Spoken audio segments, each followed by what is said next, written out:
Hello అండి అందరికీ welcome back to my channel శిల్పలి గుడియా. అందరికీ వీడియో చూస్తే అర్థమైపోయింది కదా మేము ఎక్కడికి వెళ్తున్నామో. సో యాక్చువల్గా మేము ఏడుపాయలు దుర్గమ్మ దగ్గరికి వెళ్తున్నాం అనమాట. సో అక్కడికి వెళ్ళి బియ్యం పోసేది ఉండే, సో మొక్కు ఉండే కాబట్టి తీర్చుకుందాం అని చెప్పి పోతున్నాం. సో ఇలా బయలుదేరినాము. సో దగ్గరికి వచ్చేసినాం అనమాట. దగ్గరికి వచ్చేసిన తర్వాత మనకి ఇక్కడ అన్ని షాప్స్ ఉంటాయి.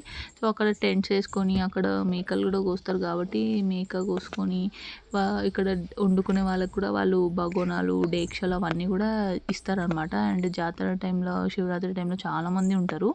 సో ఇలా వచ్చి ఇక్కడ మనం కార్ పార్క్ చేసుకోవడానికి తమ్ముడు వెళ్ళిపోయి పెట్టేస్తున్నారు. మేము ఇక్కడ వెళ్తున్నాము. సో ఆ రోజు సండే కాబట్టి ఇంతమంది ఉన్నారు. చాలా వరకు ఇంకా షాప్స్ ఓపెన్ చేయలేదు, కొంచెం ఎర్లీగా వెళ్ళినాం అనమాట. కానీ ఎర్లీగా వెళ్ళినా వెళ్ళే వరకు కొంచెం ఎండలాగానే అనిపించింది. రిటర్న్ వచ్చేటప్పుడు చాలా అంటే చాలా సమ్మర్ లాగా అనిపించింది అనమాట. చూడండి అగండి వెళ్తున్నాము. సో ఇక మనం ఎంట్రన్స్ దగ్గరికి వెళ్ళిపోయాం అనమాట. తమ్ముడు పాపని ఎత్తుకున్నాడు. సో ఇక్కడ నుంచి మనము ఎంట్రన్స్ లోపలికి వెళ్తుంటే ఇక్కడ చూడండి అమ్మవారి కొండ వచ్చేసింది. ఏడుపాయల దుర్గమ్మ అనమాట.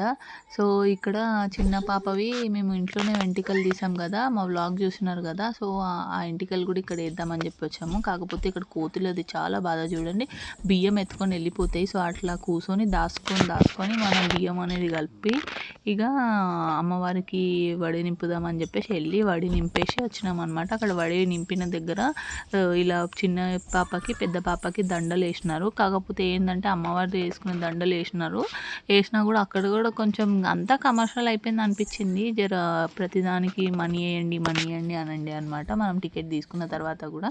సో బోనాలు చేసే వాళ్ళకి కూడా సపరేట్గా టికెట్స్ ఉన్నాయి.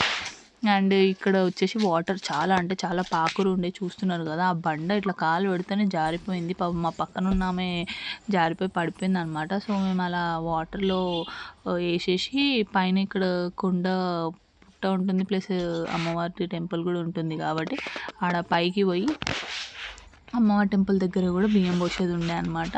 సో అక్కడ కూడా పోయి మొక్కి అక్కడ కూడా మేము అందరం పైనకి ఎక్కి బియ్యం అమ్మవారికి పోసి వచ్చినామన్నమాట.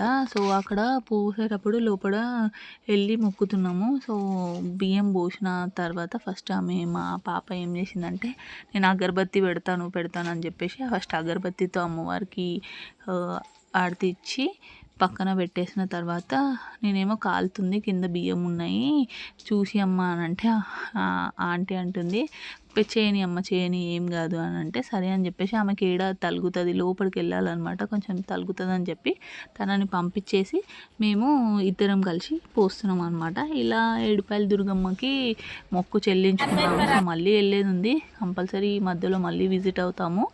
సో ఇక్కడ బయట మెహందీ వేస్తారు కదా. సో ఆమె అరిచేతిలోకి వేసుకోమంటే అక్కడ ఆమె దగ్గర వేసుకుంటా అని చెప్పేసి ఇక అట్లా ఆమె ఈ ప్రింట్ అనేది వేయించుకుంది అనమాట. ఇది 20 రూపీస్ కాల్ చేసినారు అనుకుంటా, ఎగ్జాక్ట్గా ఐడియా లేదు, చాలా రోజులు అయిపోయింది. అండ్ లేట్ పోస్ట్ ఇది. అండ్ ఇంకొకటి వచ్చేసి అట్లా దర్శనం మంచిగా చేసుకున్న తర్వాత బయట తిందామని చెప్పి వంట చేసుకున్నాం. సో యాక్చువల్గా ఎక్కడైనా వెయిట్ చేద్దాం అనుకున్నాం కానీ చాలా ఎండ ఉండే, ప్లస్ ఇంటికి వెళ్ళేది ఉండే అనమాట. సో అలా మేము బయలుదేరిపోయి మధ్యలో ఒక చెట్టు దగ్గర భోజనం చేసుకొని ఇక ఇట్లా బయలుదేరినాం అనమాట. బయలుదేరిపోయి ఇక మా పాపతోటి ఆడుతున్నారు. సో ఇట్లా దర్శనం అనేది చేసుకున్నాం అనమాట. ఇలా మా ఏడుపాయల దర్శనం టూర్ అనేది ఫినిష్ అయిపోయింది. మా వీడియో ఎలా ఉందో చూసి ఎంజాయ్ చేసి మా వీడియో చూసి లైక్ షేర్ కమెంట్ చేయడం మర్చిపోకండి. Do subscribe Chulbuli Gudiya and enjoy the video.